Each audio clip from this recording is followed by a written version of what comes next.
Greetings, Hotep, Onk, Uja Sanel, which I'm greeting you in the sacred language of our ancestors of ancient Kemet, which means life, health, and prosperity.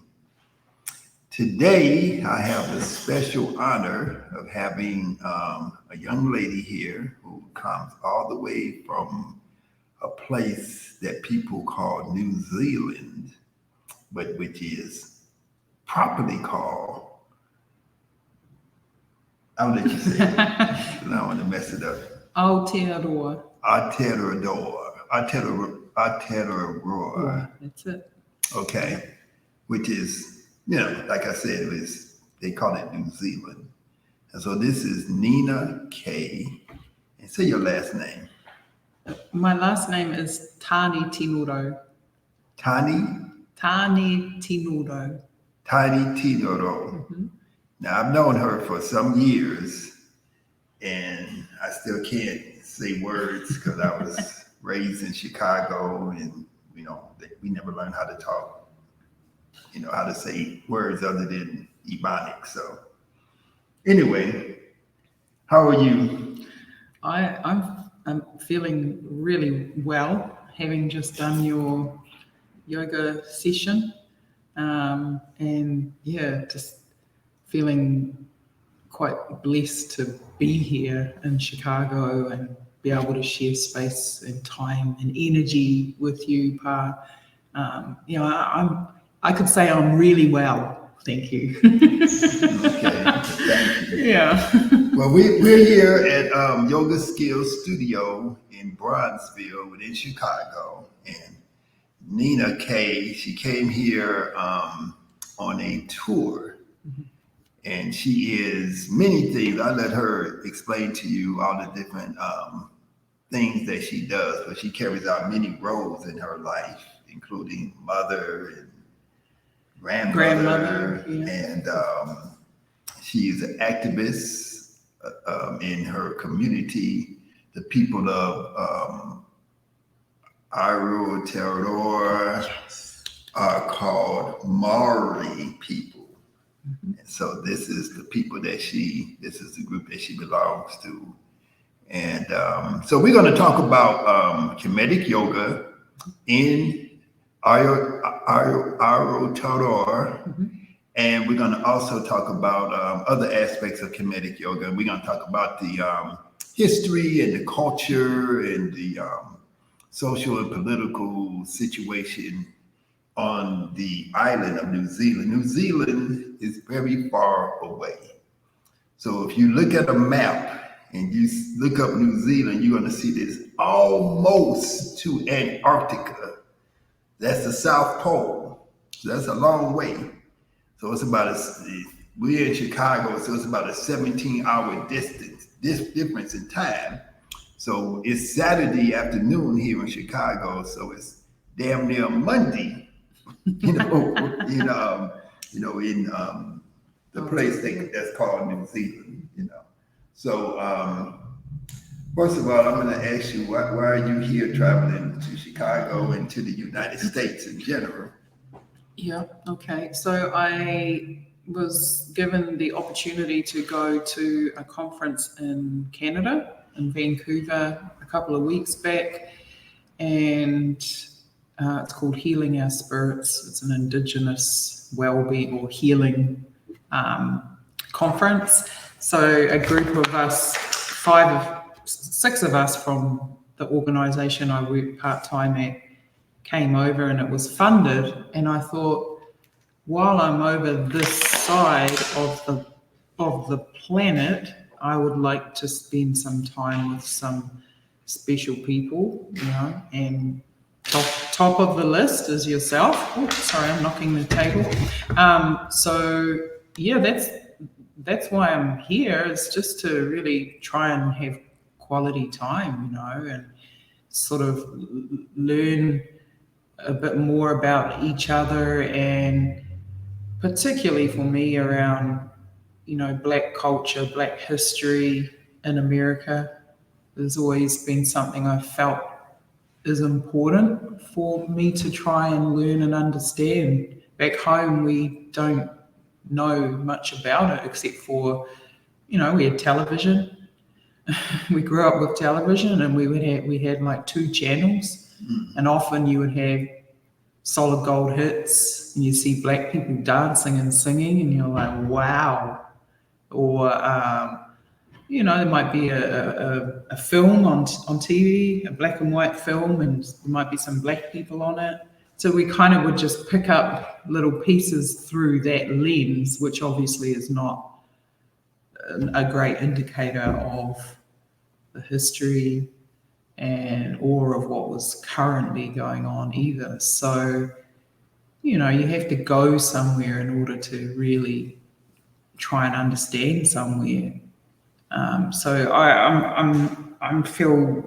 it's been a real privilege to be able to come and spend some time with you, Pa, and meet some of your friends and participate in debate and and deep conversation about things. You know, even so much of it's foreign here to me. Like we don't have firearms, for example. You know, things like that. Being able to go to the hip hop museum next door, learning about, you know, being in a predominantly black area and learning about the things that have happened here, even just the scope of the traffic, the scope of the population. Yeah, it's a big thing for a little girl like me from a little place.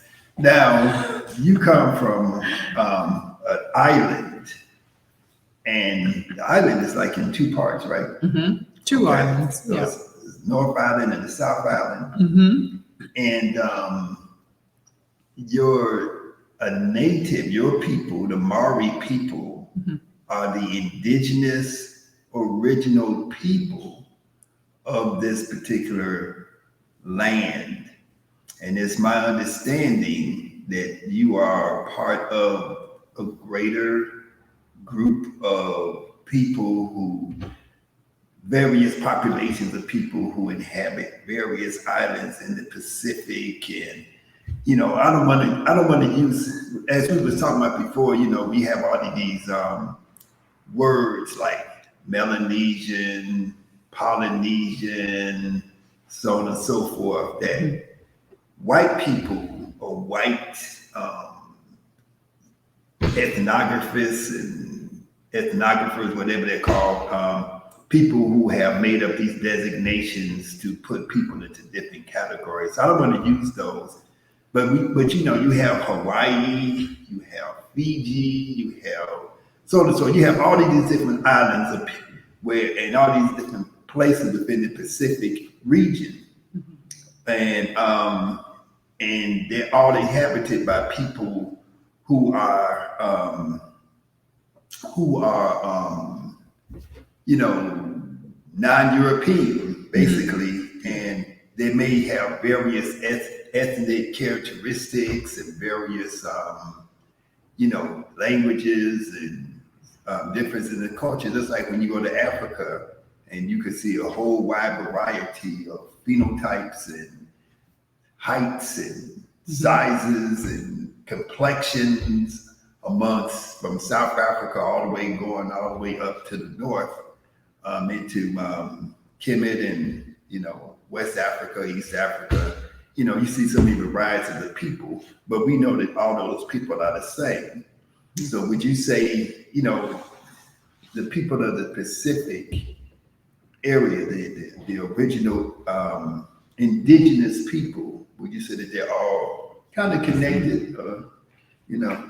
Definitely. I think we're still learning about that, but there's certain things that inform us on how connected we are. Like many of the islands in the Pacific Ocean have the same ancestor who we call Maui. So we all trace our lineage or our ancestry back to Maui, which was like he was like half human, half deity kind of thing, and he performed a lot of deity X in order to bring humanity, the lineage of humanity to life.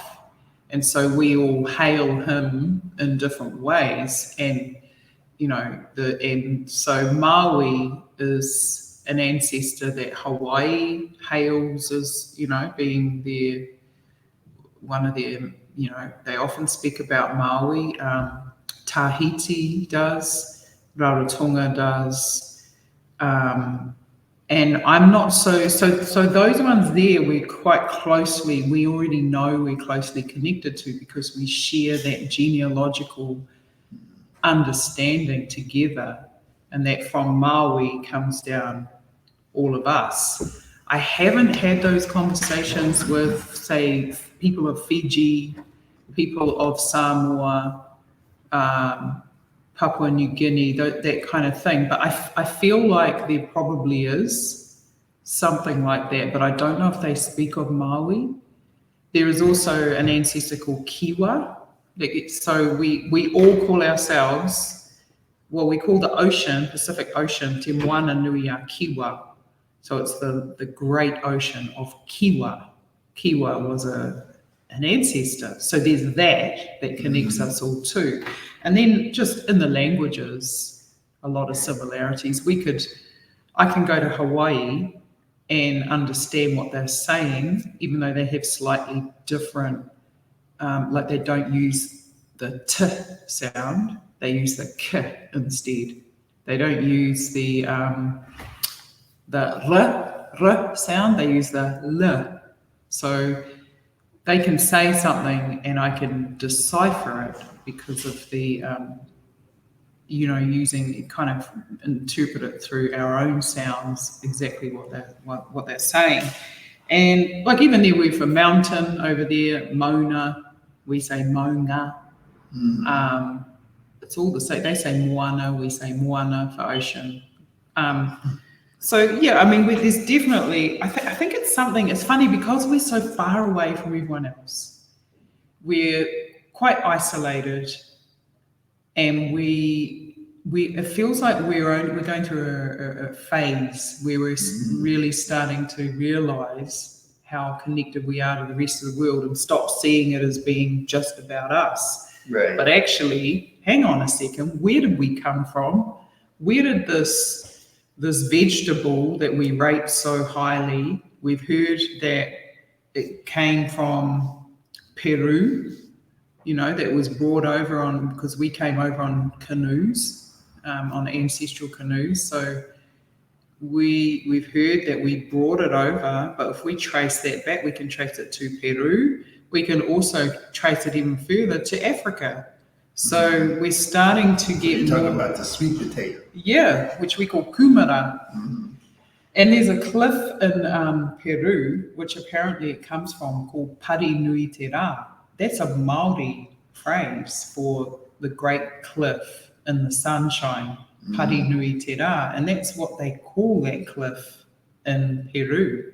So it's, yeah, and then I think it's just working through layers. We're still kind of only just beginning to work through the layers of where did we come from? And then it's almost like Africa seems so far out of our reach.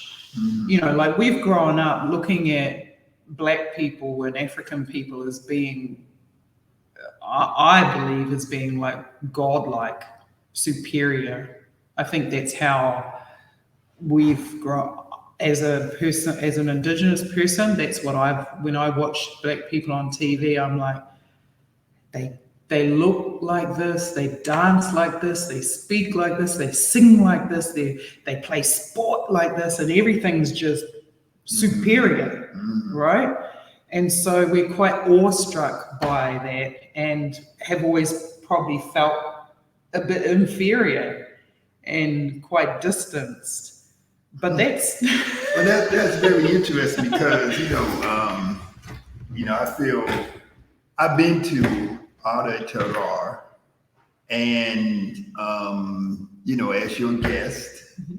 I met you because you came to Jamaica. You and your sister, Hiria, came to Jamaica because you were interested in Kemetic yoga. You was interested in this more of a African, Black,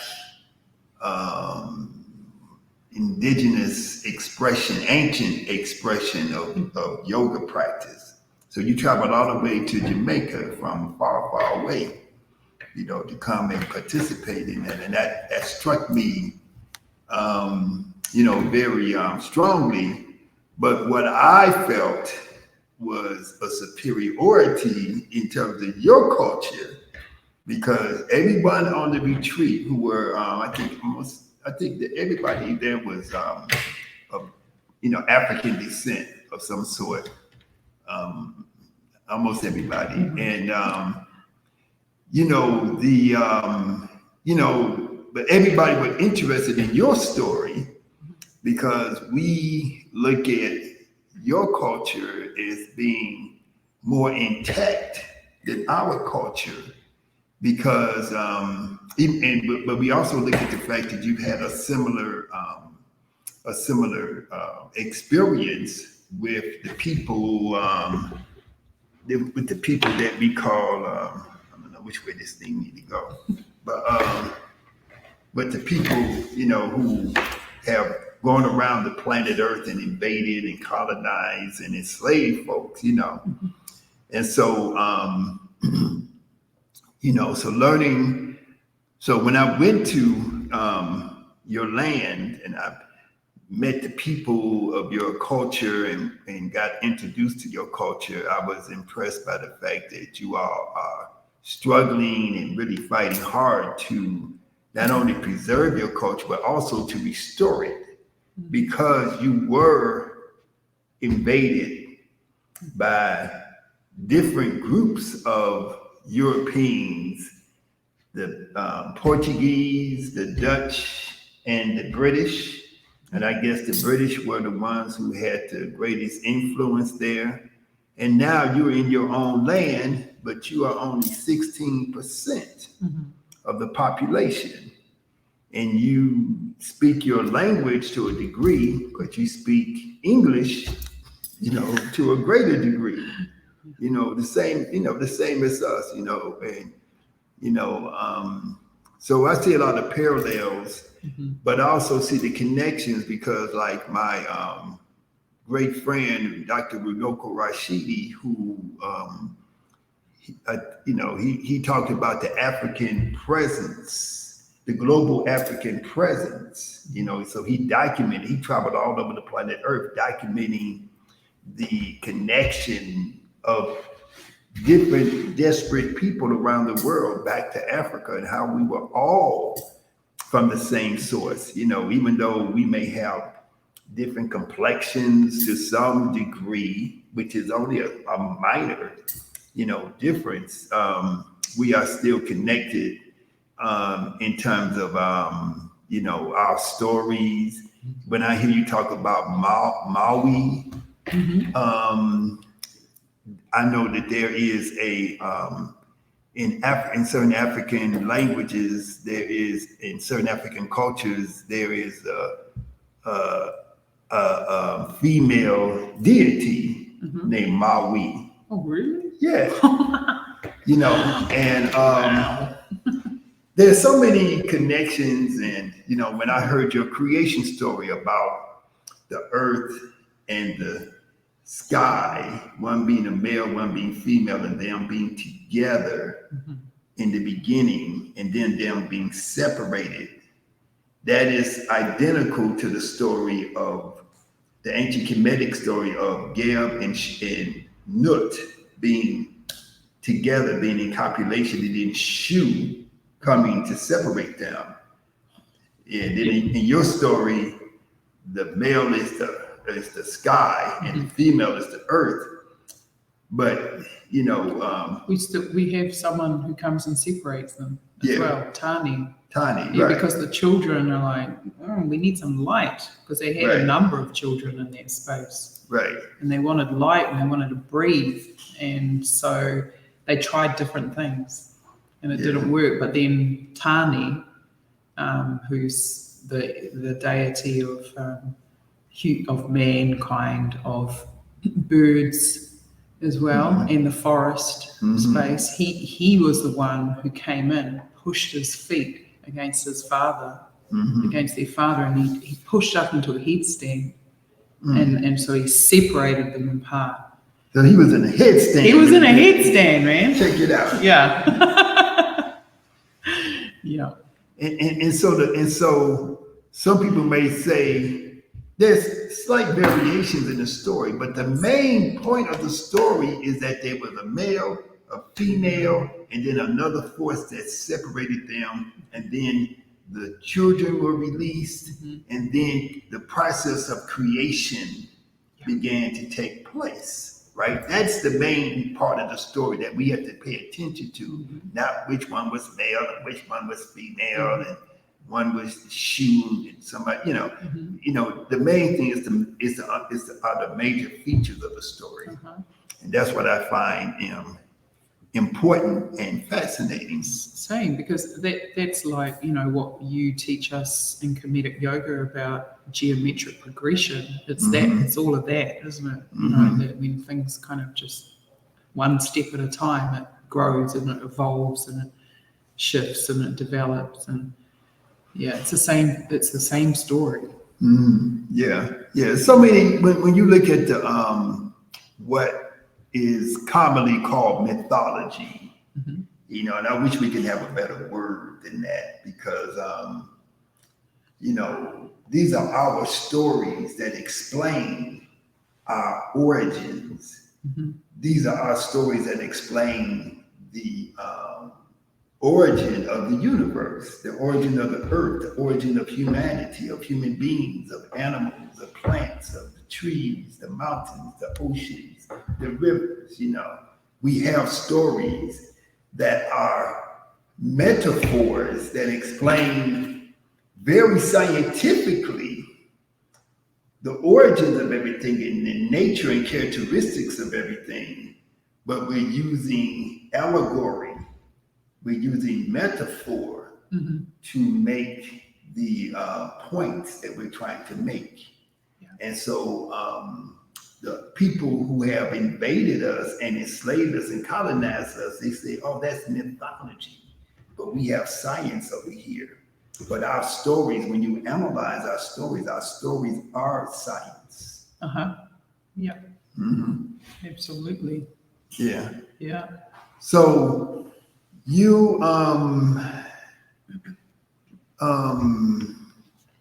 came to the United States, and where else are you where have you been so far, and where are you going? So first up, I went to North Dakota, to a place called Cannonball. So that was to revisit the elders there, auntie and uncle, who took care of me and my friends when we went over for occupation. It happened just after I went to Jamaica. And so you're talking about you're in the United States, in North Dakota, and you're there in support of the native people, the indigenous people of the Americas, of this place that some people call Turtle Island. Correct. Yeah. Okay. Yeah. And you were there in support of a movement that was occurring at Standing Rock, right? Exactly. Yeah. Okay. So you want to tell us about that? Yeah. Well, so that movement was because, they have their huge river, the Cannonball River, which is linked to the Mississippi River. And it's where all their wildlife and themselves are nurtured via that river, and they are the guardians of it, those people. And they, the government was putting a pipeline through for oil, wanted to put a pipeline through it. So the protest it wasn't a protest, they refer to it more as a protection strategy, was around, protecting that water. Because the fact is that water is supplying most people, including the government and everyone else, so without it, people are going to get sick. And it's going to impact badly on the entire area. So anyway, I knew some people in the Las Vegas region, some native people. I'd met them a couple of years before, and they reached out to me and said, do you know about this? Would you consider showing your support from the Maori people of Aotearoa? So that's a big thing because there's so many Maori, I can't speak on behalf of Maori. So I just wrote a letter from my family, my father's descendants. So I spoke with my father and my family, and they all agreed. They were happy for me to write this letter showing our support.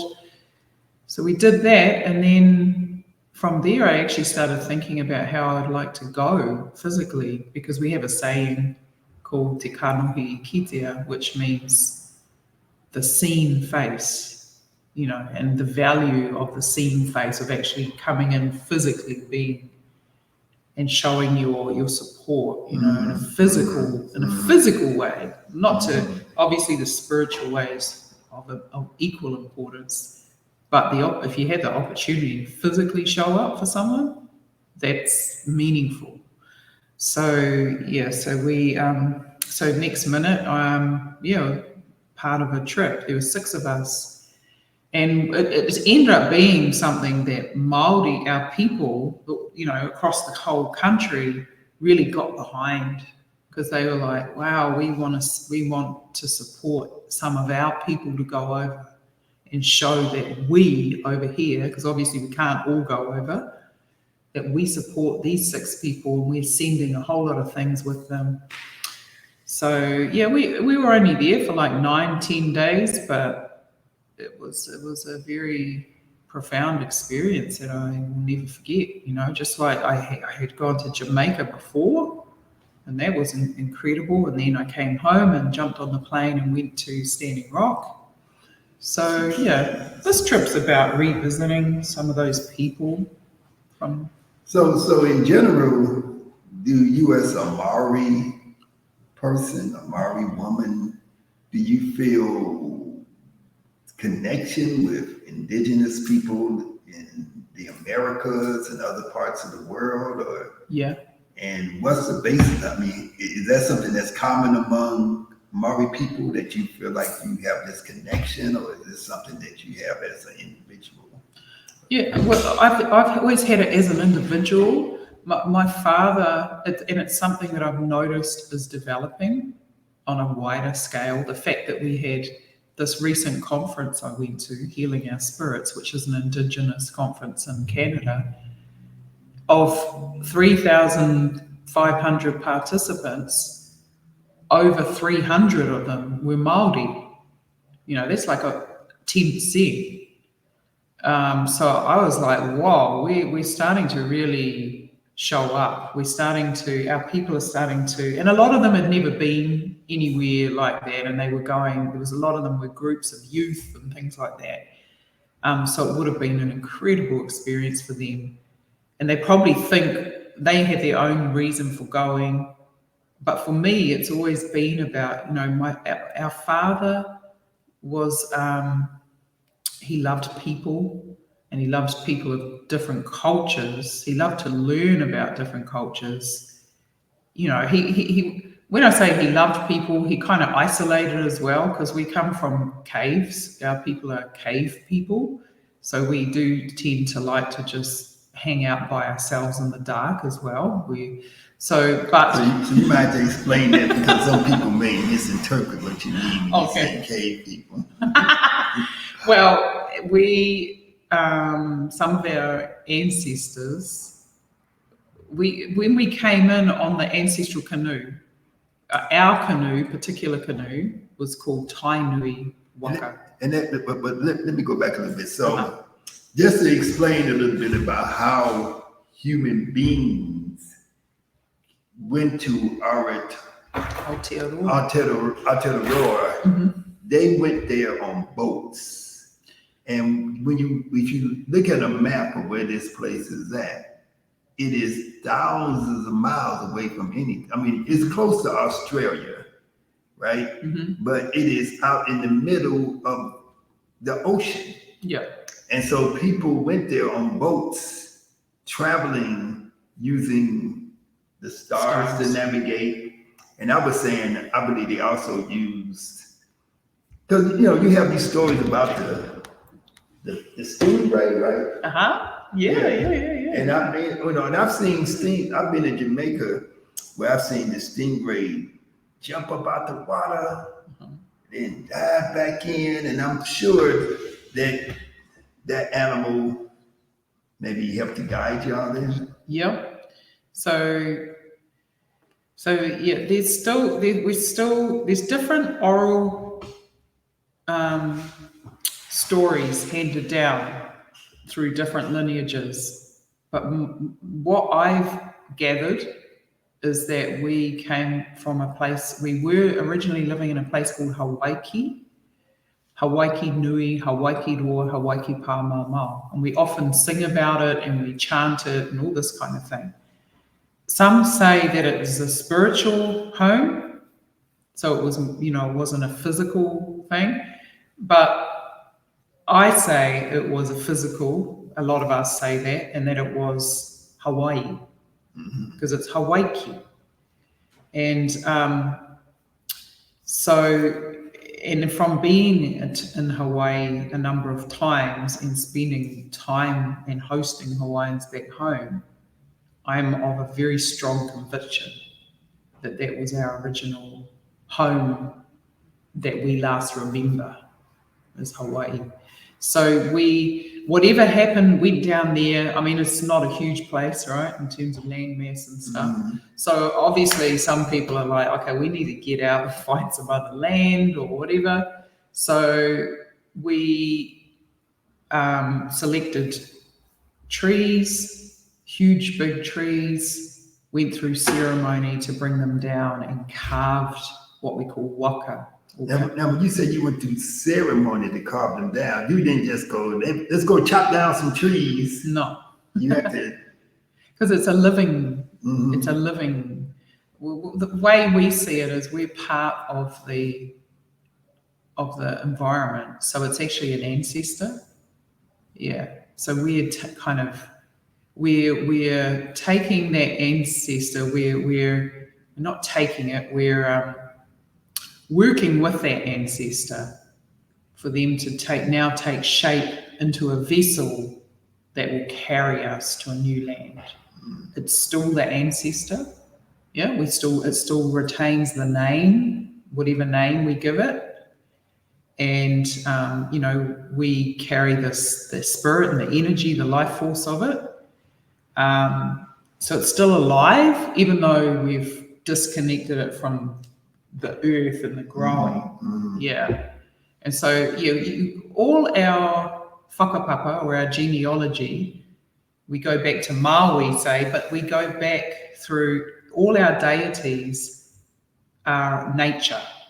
So our deities are the deity of the water, the deity of the sky, the deity of, it's all about nature, of the cultivated foods, the cultivated plants, or so it's all different aspects of nature. The winds. We also have like deity of, we'll say Tūmataonga, people would say he's the god of war, but that's a very Western way of looking at it. Tūmataonga is actually about courage, strategy, skill, it's all those kind of things.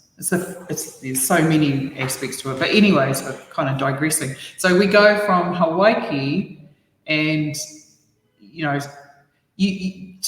my understanding again, and others may have different understandings and versions, is that specific people would put on the waka, because you need a navigator, you need a kind of captain, who could lead everybody, and you need, a puhi or a young woman, and you need different things for different, whatever it is. Because the puhi, which is typically like a virgin in a Western sense, holds a lot of spiritual significance. Yeah, puhi play a really important role in different aspects of our customs, as does an elderly woman who has come through her, menopause and all that kind of thing. A ruahine, she's capable of other spiritual powers, I suppose, as are men, so it's all that kind of thing. But so, yeah, they were on this waka, and they had the stars, and they have the navigator who fully understands the stars, because we've been understanding them for centuries and centuries, since the beginning of time. And that is how we venture out on the journey. Now, another important thing that happens is wanting to take, we're setting out into a new land. We know it's far, far away. We're pretty certain there won't be certain kinds of foods there that we depend on. So we're going to take some things with us. And so did you take seeds and things to grow there, or did you just take foods to? I think so. I think there probably would have been a few different forms. So there would have been foods to eat, and then there was maybe there was seed, but there was also what we call maori, which is life force. So we would capture the maori, or the life force of a bird from Hawaii, and we would implant it into a stone.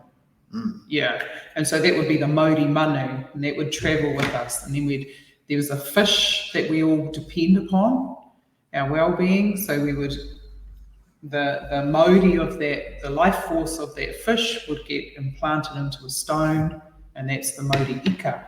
And so it was like that, so that's why, the whole energy, life force thing is big for us, because that's how our ancestors survived, was actually on life force.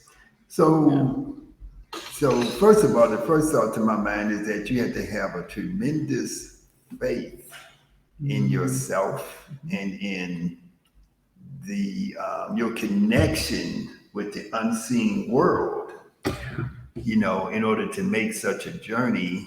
And and you had to have, a lot of knowledge of the skies, of the heavens, of the oceans. Now, when they set off to go to the land that they arrived in, did they know it was there? Did they know that they was going to some place that was? I believe so, yeah. Because, my understanding is they knew where they were going. And it's thousands. It's because I've been there, because I had to go from Chicago to Las Vegas, and then Las Vegas to Hawaii, and then I had to go from Hawaii to Auckland, to Auckland, which is the white people's name for the city that's there, that they built, right? So so it took a long, long time.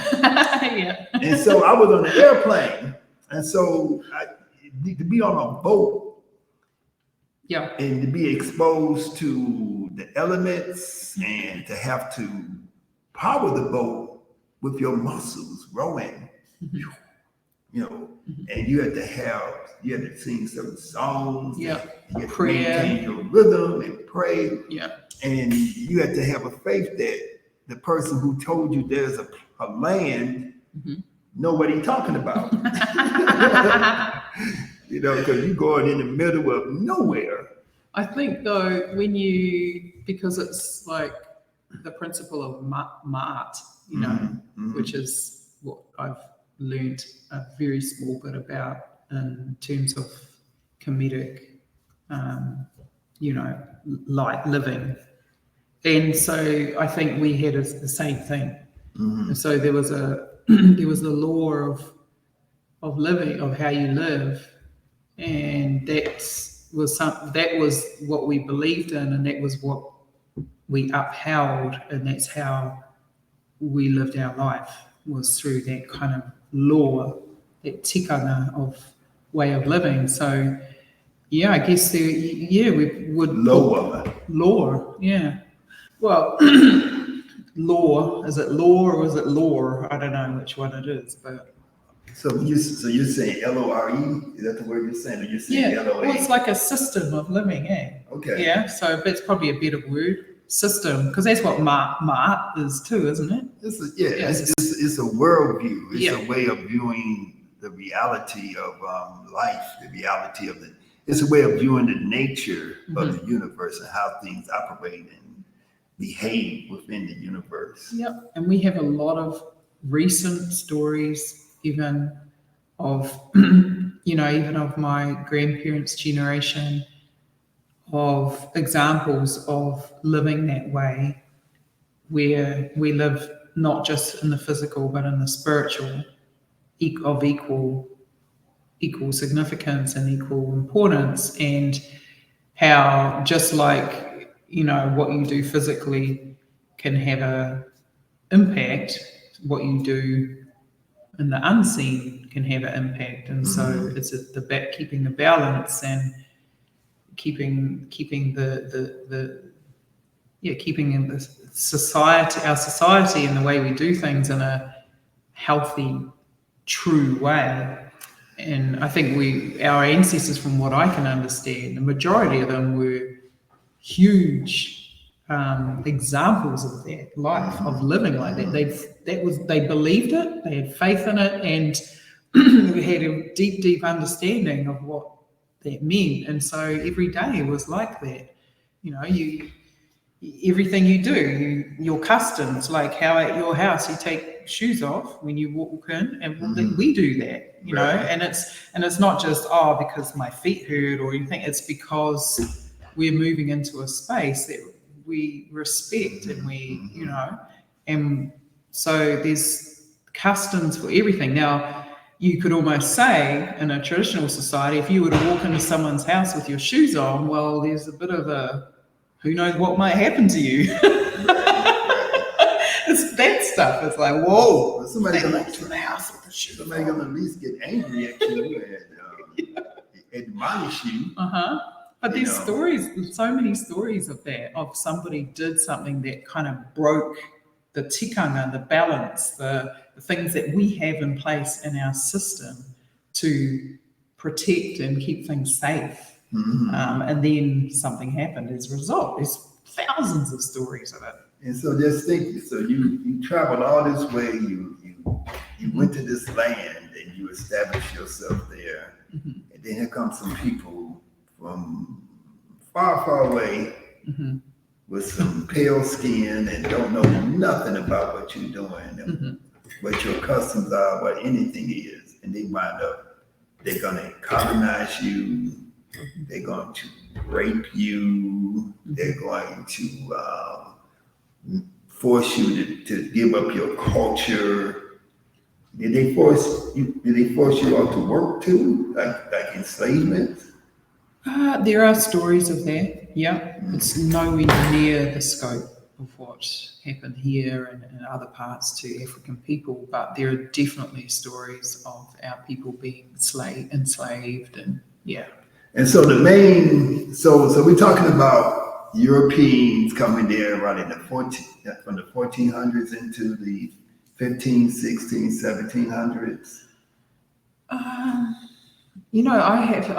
have to do I probably need to Google and check on that, because I don't know if it was that far back.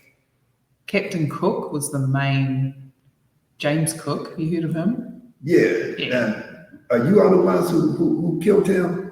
Hawaii killed him. Oh, Hawaii killed him. Thankfully. They wasted him. Yeah, they ate him too, right? Yeah. That's what they say. I don't know. Yeah, apparently they really messed them up. Okay, but I know they offed him. Because we're talking about, see, people may feel like, oh, But we're talking about somebody who traveled all over the planet Earth and exploited and killed and raped and pillaged people. So that person was an invader. That person deserved to be killed. Oh yeah. And destroyed. And so his name was James Cook. Yeah. Captain Cook. And this is the person who helped to facilitate the British invasion and takeover of lands and islands in the Pacific area of the world. Yeah, and he knew what he was doing. He knew that he was coming to, to mess with us, and so it was. I feel like he didn't even bring that many people, but the damage they did, just phenomenal. Yeah. He But was, by the time he got to us, he'd already fucked over, excuse my language, a whole lot of other nations of people. So he was the expert in it, right? Right. And he had no care. He had no care at all. And there's always the usual suspects. It's the British, the Portuguese, the Dutch. I don't know if we had Portuguese. I heard you say that before. We were mainly the British. I mean, the Dutch and the French had a little bit of had a little go at us, but then they buggered off somewhere else. And so it was the British that really fucking settled in and just fucked us over. But I know when you go to Africa, you travel, you go to Ghana, you go to Cape Coast and Elmina, which is the places which is two other places. Everybody knows about Cape Coast. Everybody knows about Elmina. They know about the so-called slave dungeons where people were taken to be sent to the door, no return, to never come back on these on these ships. But you gotta go all up and down the coast from Angola, everywhere. These Senegal, Goree Island, these places where they would send people to process them and prepare them to be shipped off to other parts of the world. They were all along the coast of Africa. So and so when I say the usual suspects, we're seeing the same Europeans primarily, maybe not the Portuguese as much, but we see the Portuguese presence in Africa. We see the British, we see the Dutch, so you go to a place that we go to, I go there twice a year to Ghana, and we see the Dutch influence. We see the British influence and so on and so forth, and the residue of the French, like people in, I don't know if you keep up with this, but people in West Africa who were colonized by the French, they are overthrowing the regimes, the governments that's there that were supported, that are maintaining, that were helping to maintain or endorsing the maintenance of the French system of oppression and domination economically, and they are throwing that off, and so they're gonna make the French have to either pay properly, or they're not going to get what they what they need. They're not going to get the uranium and all the other crap that they need or that they want, out of Africa. That's excellent. Yeah. So, and I, and on my trip to your land, I saw many instances of you all reclaiming your culture. I went to a place, I don't know the name of it, but the place where they had schools where they were teaching Maori people language. They were teaching Maori people how to make artifacts, how to make art, in the traditional way. You all had such a tremendously rich culture and ways of doing things, and clothing and artifacts and stuff, that these artists were Yeah, that's true. And I mean, that particular town that we took you to, Rotorua, it's a geothermal town. So that means it's the geysers and the little volcanic stuff. Yeah. Sulfur, so it smells quite eggy. Hot springs. Yeah. It's beautiful. And a lot of the locals, they have those springs in their backyards, so they've got their own little hot pools set up. But they were probably the first ones to do tourism out of Maori ever, because people started coming to visit that area because of all the natural beauty, and so they quickly took advantage of that, and saw it as an opportunity and set up a lot of tourist ventures. And so that's why when you go there, you really get a sense of, wow, it's strong, because they've spent the last century or so devoted to promoting our culture. And but when it comes to like our language and stuff, because we've been through the trauma of losing it, being told we're not allowed to speak it and all that kind of thing.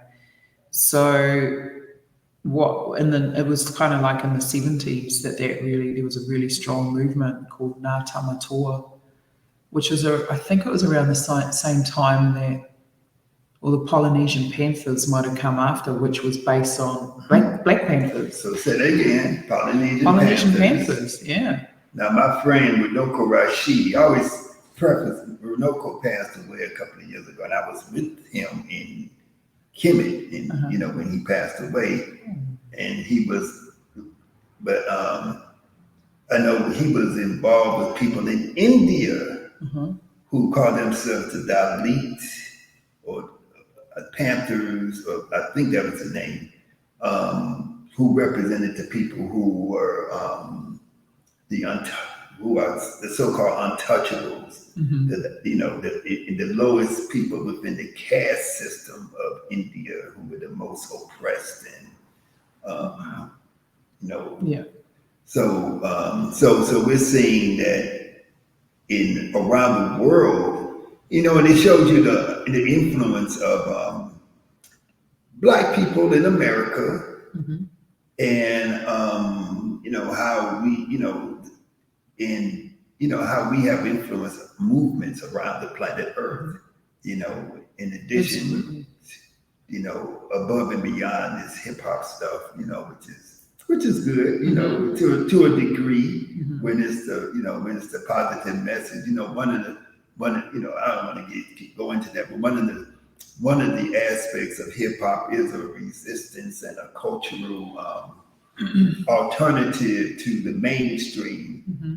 I'm old, I'm a little bit older, so I'm not really deep into hip hop per se, but I appreciate some aspects of it, that is, dealing with an alternative form of culture. Yeah, and it has deeply impacted on our people, hip hop. We have a lot of our youth. Well, it was more my generation. We've got people who were the first ones to really get into hip hop. The old school ones, and travel to New York to learn more about it and come home, Maori people. So we've got that. Probably one of the biggest influences we had was Bob Marley. And that's because Bob, and we call him Uncle Bob nationwide. Maori people call Bob Marley Uncle Bob. He came over in the 70s, and if you ever get the chance to see the footage of when he came over here, it's incredible. He came and he, his humility was just mind-blowing. And he went around into our communities, our Maori communities. He hugged our people, did the hongi, all that kind of thing, and did interviews and spoke so beautifully. He inspired our people deeply. Had a huge concert, like just mind-blowingly huge. All Maoris and hippie Pākehās all went. I know people who were babies at that So concert. the Pākehās is who? Oh, Pākehā is the white people. Yeah. Yeah, we have two words. We have tauiwi, which means someone who's not Maori, so in general, who's come from overseas. And then we have Pākehā. Pākehā is the white, European, British person. So, yeah. And that's impacted. Bob's impacted on our movements. So even like with Ngā Tamatoa, who with the language revitalisation movement of the 70s and set up our native schools and our native early learning centres, and they were all based around language. And we now have native kohanga reo movement, which is the learning nest for our babies. And then we went into, they set up wharekura, which is the primary school level. So it's all in our language, except for, say, maths, because, they might need a Pākehā teacher, a white teacher to come in, and then they don't, obviously she can't speak Māori or he can't speak Māori, so they allow English in certain contexts. And then it went from those two levels to kura kaupapa, which is high school, and now we have university level. So te wānanga o Aotearoa, where adults can go and immerse in our language. So, and with that came Māori television, Māori radio stations in all the tribal areas. So it had a huge impact on the uplifting of our people. And now we have so many fluent speakers. Yeah, and it's quite big. But Bob Marley's music, we have translated into Māori. It gets used on all activism things. Uncle Bob, So he's had a huge impact on our people, very deep and profound. So, well, that's wonderful, and so what I see is an exchange, because I see all of us are people who are, when I say all of us, I'm talking about the whole diaspora of indigenous, dark-skinned, melanated people, we're all struggling with the same thing. We're all trying to throw off the yoke of economic exploitation, but also the cultural degradation and the cultural domination that was used to facilitate the control over our consciousness in order to control our wealth. Yeah, basically, that's the way I see it anyway. And so, I feel like, various indigenous people and native people around the planet are taking the example that they see from us here in this part of the world, and we are taking examples that we see from you in your parts of the world. We're being impressed by each other as we learn more about each other's culture and each other's struggle, which brings us to Kemetic yoga. So how is the, I view Kemetic yoga as a global movement, and, we have about, I would say we have close to about 10,000 instructors around the planet Earth. Every place I look now on social media, I see that we got some instructors someplace teaching Kemetic yoga, talking about their classes and stuff like that. I see it, I know that we had 2 people came to Jamaica to get certified from your land. And then I see that, then I went there, and then I know Sister Natalie, right? Oh, Natasha. Natasha came to Australia when I was there, and she got her certification. And so you all have been teaching, Kemetic yoga, and then Sister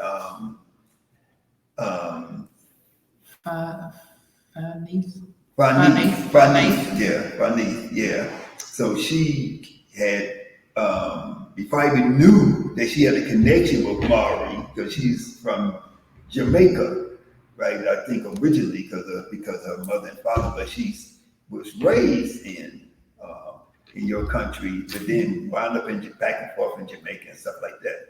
But at any rate, she's back in Aotearoa. And she trained with you though? She trained with you, right? She came to Jamaica to get certified. Yeah.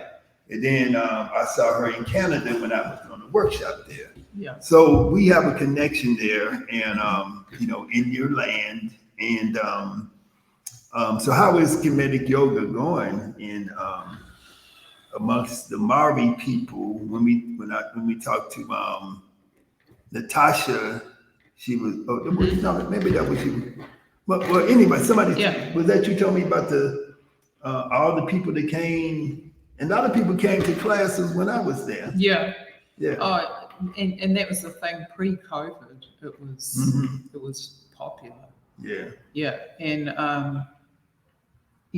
I'd been teaching yoga for years prior, and it was something that I was struggling with because I knew some of the benefits, but I just felt like it wasn't quite the real deal, what I was doing and what I was surrounded by and what I was seeing and what I was experiencing if I went to classes, because it was all white people, and it was like, my spirit's not, it's like my spirit is invisible. It's like no one cares about my spirit, but I want to, this is a place for me to nurture my spirit as well, and I wasn't getting that. But anyway, so I knew that my people, my community, could benefit out of it too, but Maori people were like, yoga? Fuck that.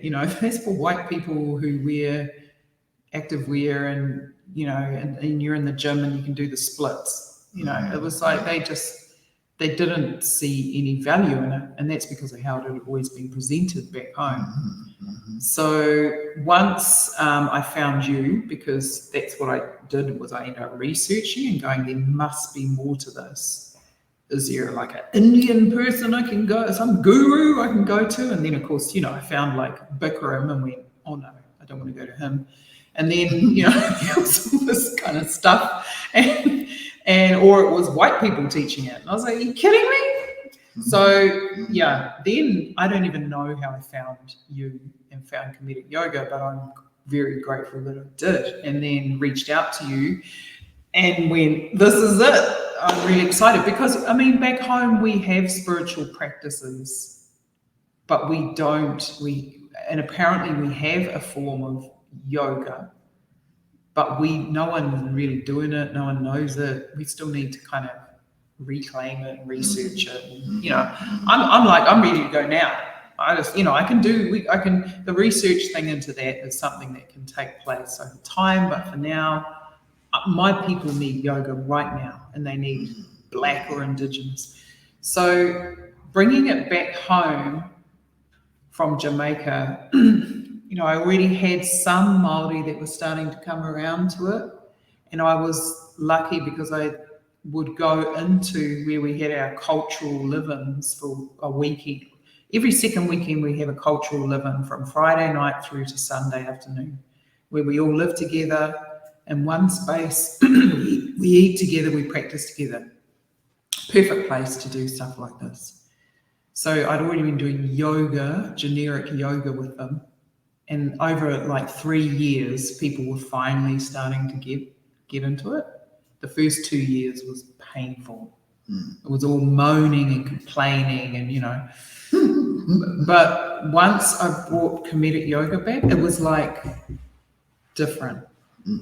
Because I had a deeper understanding myself of yoga, and because Kemetic yoga is appropriate for an Indigenous person and a person of color. It speaks to the spirit as well. It's not just about the physical. It allows us to find our own self-determination and, our own, it's all that stuff, our own sovereignty of self. And so that is the stuff that I knew essentially Māori were going to respond to, because we already know it. We already know it in our DNA. And so that was like a key for me. Kemetic yoga was like a key that I was able to bring home and unlock a collective door into a place of collective healing. And so Māori was showing up, you know. The bummer was that then COVID happened. And, you know, and then I ended up doing stuff online for far too long, like publicly online. And that got draining. And then when I tried to, once we were allowed to go back after COVID into physical spaces together, people were scared and wouldn't come. Right. You know, and I was like, what are they scared of? It's just they're scared of being in each other's space in case they get COVID. You know, was that, are you going to do the cleansing breath? Because I don't want to be around someone breathing, you know. It was all that kind of thing. So it kind of just, I took a step back, but I'm pretty ready to go again. And I think for our people, it's really, it's important. It's highly appropriate. Well, since you've been here, we've had some conversations. Yeah. And I think that we are ready. When I say, when I talk about me and you and other members of the Aotearoa community, Kemetic yoga community, I think we're getting ready to gear up, get ready to go, and really push, take Kemetic yoga to the next level. Help, to start to try to train more people to become instructors, because that's been my mission for the past maybe about 20 years, is to train people to become instructors, get more and more instructors, because Kemetic yoga is something, now it's a global movement, but it has to be maintained and it has to expand and grow. And the quality of the teachers needs to increase, and the quality of the teachings need to, increase. Not because there's anything wrong with it, but because that's the natural progression that we need to be on. We need to be on this trajectory where we are moving, higher and higher. And so, so my mission is to help to develop teachers, and to develop teachers who can then train others to become teachers. And another aspect of what we want to do is to bring people to Aotearoa. Am I saying it right? Aotearoa. Aotearoa. Aotearoa. Aotearoa. Roa. Roa. Yeah. Aotearoa. Yeah. Aotearoa. That's Aotearoa. it. Right there. Okay. This Chicago accent. Now I did go to speech therapy when I was a little boy, because they said I couldn't talk right. So, You're so right. yeah. But we want to take groups, of people to travel there, to learn about your culture, to visit, to explore the nature, to see the beauty of the land, of the people, of the mountains, the ocean, to feel the energy, because you're like in the opposite part of the planet when you go there, and it's a different energy. It's just an amazing thing, and just on a outward level, like they've shot like movies there, like Lord of the Rings and Avatar, some aspects of Avatar. And there's a lot of actors and actresses that we see all the time that we don't even know are Maori people, And, so, I'm looking forward to going back. Yeah, me too. And we should do that soon. We should organize that soon. Yeah. Yeah. And it's, we have we've had some big things happen since COVID, like some changes.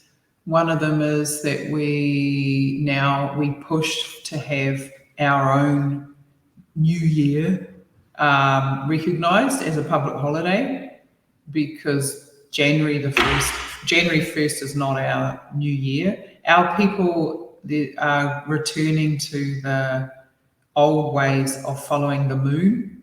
Yeah, we call it the maramataka. So a lot of our people now follow the moon. And so we now have a public holiday that is devoted to our New Year, which is in June. Yeah, it's winter. It's in June? Yeah, it's winter solstice, so it's cold. Is it about Juneteenth?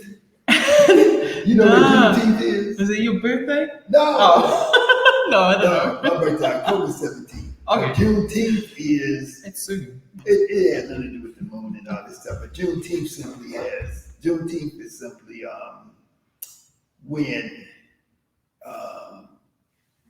Black people in Texas learned that, not necessarily learned, but when they actually was able to actually break away from enslavement that had been technically, legally abolished prior to that. But it took time for, the final stages of this to happen in the state of Texas, which is a very backward ass place. So, where my mother's from, actually. So we have a celebration we call Juneteenth. And Juneteenth has become a national holiday. Oh, nice. Yeah, so it'll correspond with your New Year. I feel like it's different every year, but it's kind of more around the 20-something. We could make it work. So because it's always a day or so difference in your days and our days, But there's that whole period, like two weeks either side, is strong energy time, because we're all focused on celebrating our transition into a new moon, into the new year.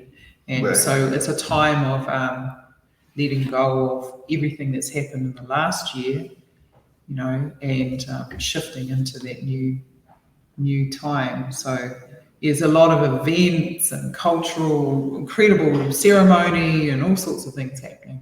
But it is cold, so it might not be ideal for people to come then, but I'll just sort of share that. So June the something is our winter. Yeah. So the seasons are opposite. So when it's warm here, it's cold there. When it's cold here, it's warm there.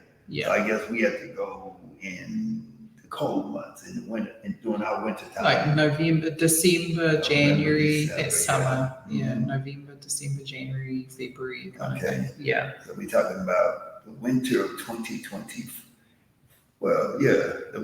Anyway. Yeah. 2024, during the winter of 2024. We'll try to make that trip happen. Yeah. So, and anyway, I think, we had a good conversation, and we're going to have more conversations. And, we just sort of did this impromptu, after we had yoga class today. And so I want to thank you for my pleasure. Sharing with us, our community who's going to be watching this, sharing your insight and your, your knowledge, your wisdom with us. And we look forward to hearing more and to getting to build a greater relationship. I had people who were, you probably see, before you leave, you'll probably meet some more people in our community here in person.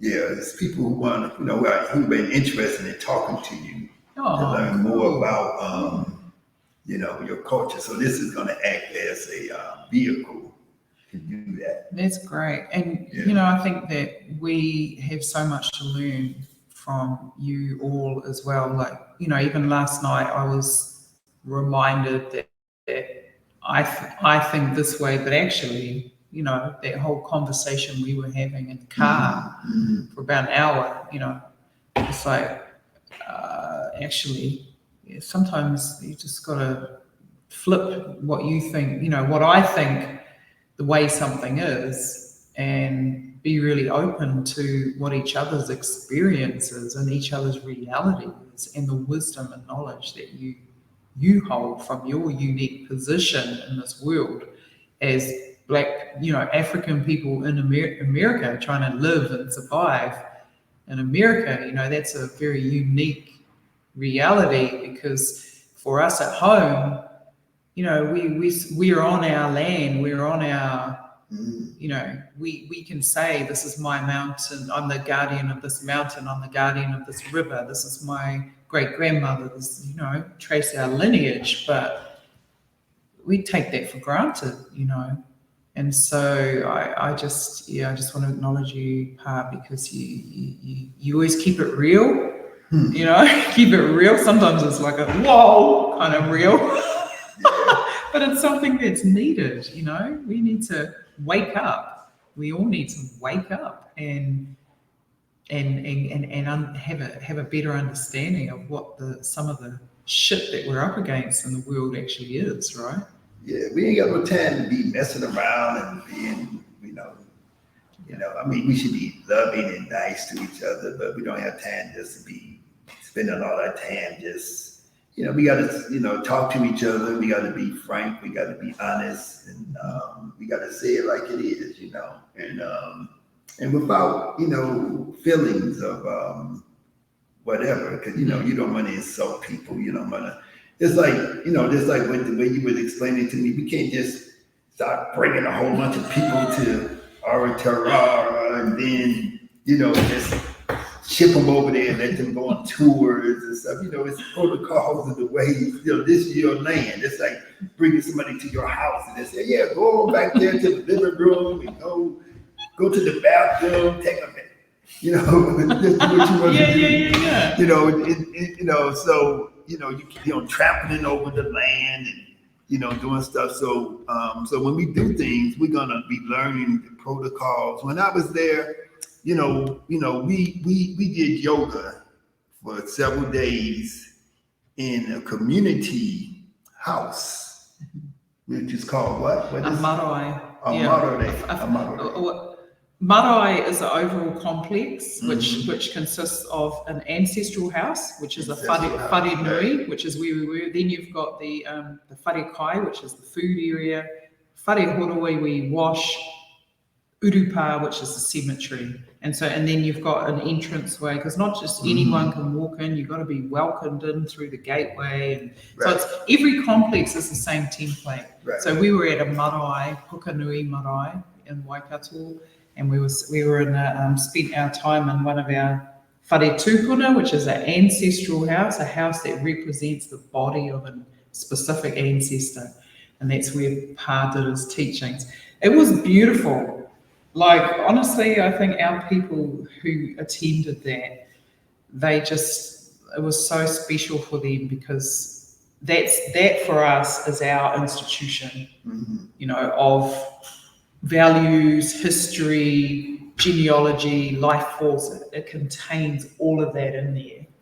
Yeah. So for you to be in there was a real honor for us, and for you to share your teachings, which resonated with the very fibers of that building, was something very, very special, you know. But it was extremely significant for me, because to be immersed in a different culture, and then to learn, you know, because I had to be announced to the elders. I couldn't just walk in. I had to be announced. I had to wait and then be announced, and then the elders had to greet them, and you know, there was an exchange, there was an energetic exchange, and then even when we did our yoga practice, you know, we ate and everything. We did everything there. We slept we slept communally. You know, everybody had a little place where they slept. We slept in that spot. Then we woke up and we did yoga. You know, and so that was different to me, because you know,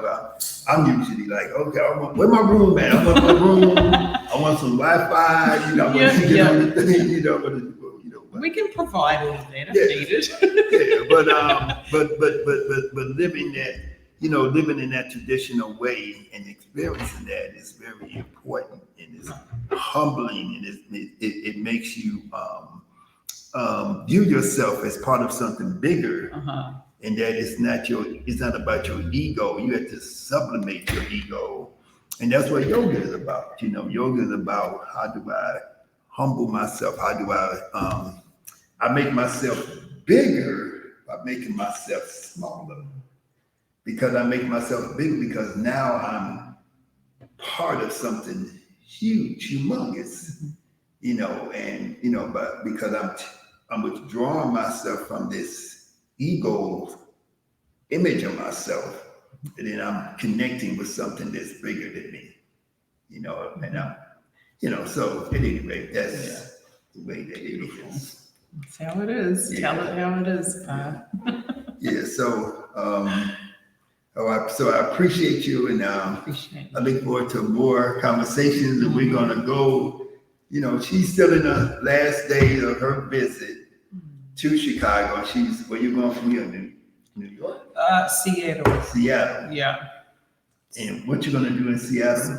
Seattle, I'm visiting a family, an indigenous sister over there. She's an incredible activist, and her daughters, they were all at Standing Rock, and we connected really closely. So I'm going to go and spend a few days with her, and then go to Las Vegas, do a similar thing with another friend and her partner.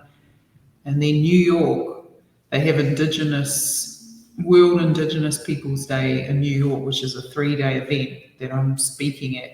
I've been asked to be on the elders panel, which I'm really excited about. I'm like, I'm an elder. You're an elder because you're a grandma. Grandmama. Yeah. So if you're in New York, or I don't know if anyone will see this before then, but yeah. Well, I got to connect you with Brother Jabari and Anika up in New York. And then we got a brother in Seattle. Okay. Brother and some sisters up there in Seattle, yeah. Okay. And then we got Matisha. and a whole gang of people in Las Vegas. Okay, yay. Yeah, so, I'll definitely be connecting with Matisha. Yeah, so you're like a rock star traveling. You know, try to be quiet about it, but I'm not very good at that, so. You got to tell them. Kelly run. You got to announce that you're coming through. Coming. Yeah. So at any rate, thank you. Thank you, Pa. And we will see you next time. See you in Aotearoa. Hotel. That's it.